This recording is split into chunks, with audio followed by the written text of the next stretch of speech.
bageze mu gikorwa cya siporo rusange cyabaye ku cyumweru tariki 12 Ukwakira mwaka wa 2025 mu karere ka Ruhango aho abafatanyabikorwa abaturage n'abanyeshuri bapimwe indwara zitandura.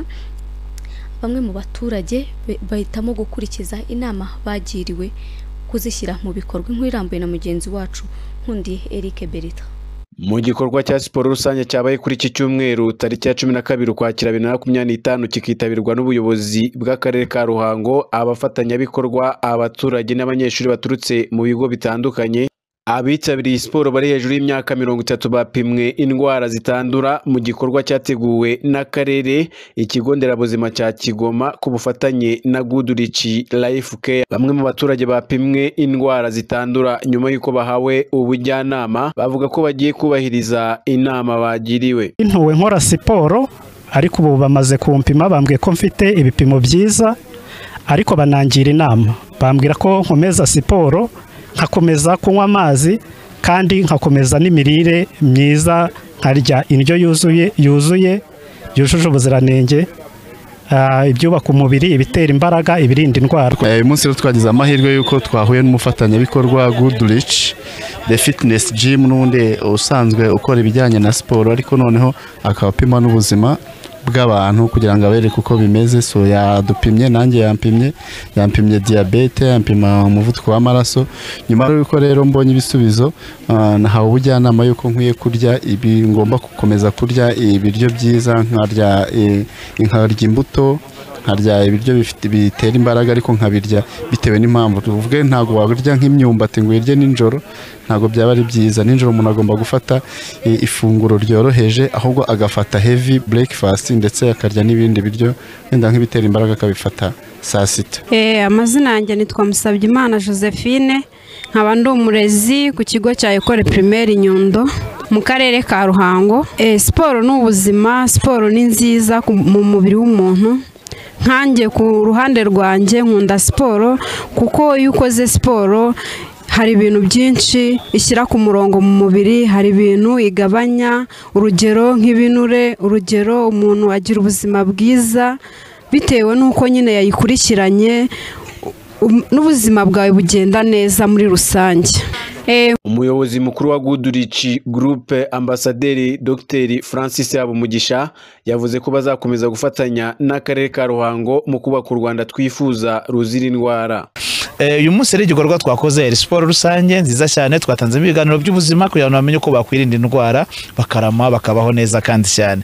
Ntabwo ari ibyo gusa, ahubwo twana fashije abantu gukora siporo, stretching n'ibindi, ndetse turanabapima turebe diabete, umuvuduko w'amaraso. Ni igikorwa twakoze tubapima ku buntu, tumenye uko bahagaze, yaba umuvuduko w'amaraso yaba diabete, tumenye uko imibiri yabo ihagaze. Hari abo twasanze bafite ibibazo, tubagira inama. Hari abo twasanze bakiri bazima, tubagira inama yo gukomeza kwitwara neza no kwirinda kugira ngo ubuzima bukomeze. Tuzakomeza gufatanya n'akarere ka Ruhango, twemere n'abaturage kubishyura mituelle de santé ijana, ndetse twanazitanze mituelle de santé ijana ku baturage ba hano Ruhango, kugira ngo abaturage bakomeze bagire ubuzima bwiza. Hari ibikoresho byo kwa muganga twatanze birimo amaga ndetse na maske kugira ngo na centre de santé tuzifashe. Ni sinye ntoya, ni ibintu bito twakoze, ariko tuzakomeza, tuzakora na byinshi kurushaho, ko turashaka kubaka u Rwanda twifuza kandi ruzira indwara. Baturage babe bazima, batekereze neza, bakomeze gukunda igihugu cyabo, bakomeze kugikorera ariko ari bazima kandi cyane. Twakangurira abantu bose gukora siporo, ndetse tugakangurira uturere twose tudafite ibigo bya siporo bigezweho kuduha ikaze, tukaza rwose tugafungura. Turahari n'aba investors, twabakangurira gushora imari mu buzima, kuko ubukoreye Imana, ukoreye igihugu, ndetse nawe wikorera ubwawe. Umuyobozi w'akarere ka Ruhango Habarurema Valence yashishikarije abaturage kwitabira siporo rusange, kuko ngo ushaka kugira ubuzima bwiza akora siporo, ariko ngo bikajyana n'imirire iboneye. Mu karere ka Ruhango ariko ni kimwe n'ahandi hose mu bantu mu gihugu, siporo ni ubuzima, niko tubyemera. Ukora siporo agira ubuzima bwiza, ushaka kugira ubuzima bwiza akora siporo. Birumvikana bikajyana n'uburyo bw'imirire myiza, imirire iboneye.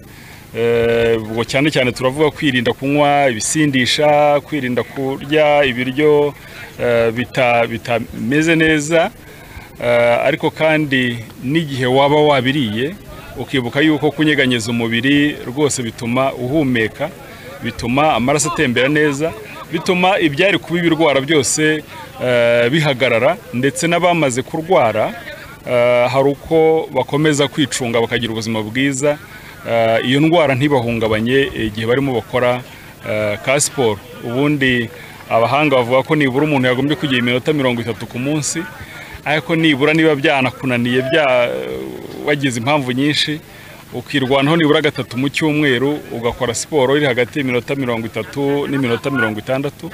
Abaturage ba Ruhango ndongera kubibutsa yuko buri nshuro 2 mu kwezi, no kuvuga rimwe mu byumweru 2, duhurira hamwe twese mu mirenge yose tukanyeganyega, tugakora ibirometero 3, 4, 5, hanyuma tukaza kugorora umubiri wacu duhuriye hamwe, kandi tukanasabana, tugahura, tukaganira.